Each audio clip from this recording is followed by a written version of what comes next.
The first search that we're seeing is pretty point blank. Is this real? And why is there a push for this $250 bill?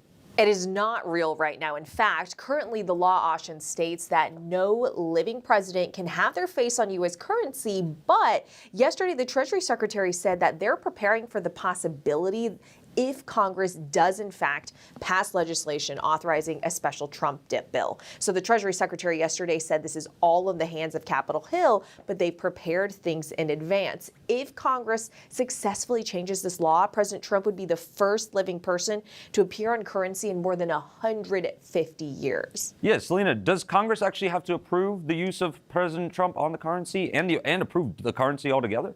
Yes, again, because under current law, that is not allowed to have a living president on U.S. currency. So this would need congressional authorization. Now, a Republican member of Congress, Joe Wilson from South Carolina, he has introduced a bill ordering the Treasury Department to print these $250 Federal Reserve notes featuring a portrait of Trump.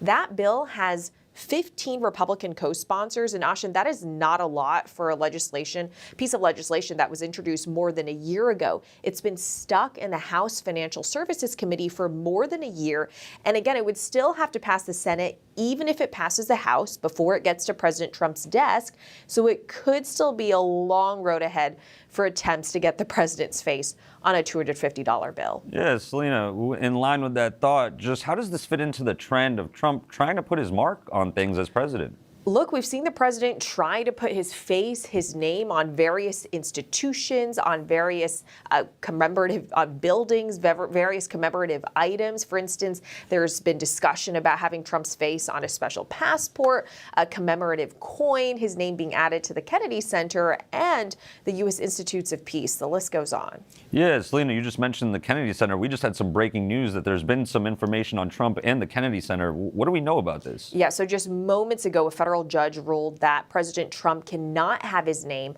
on the Kennedy Center or close or rename the center, ruling that it cannot be officially named for anyone else until Congress approves it. The U.S. District Judge ruled that the rebranding of the Kennedy Center as the Trump Kennedy Center violates the law and ordered that Trump's name be removed from the building within 2 weeks of this order.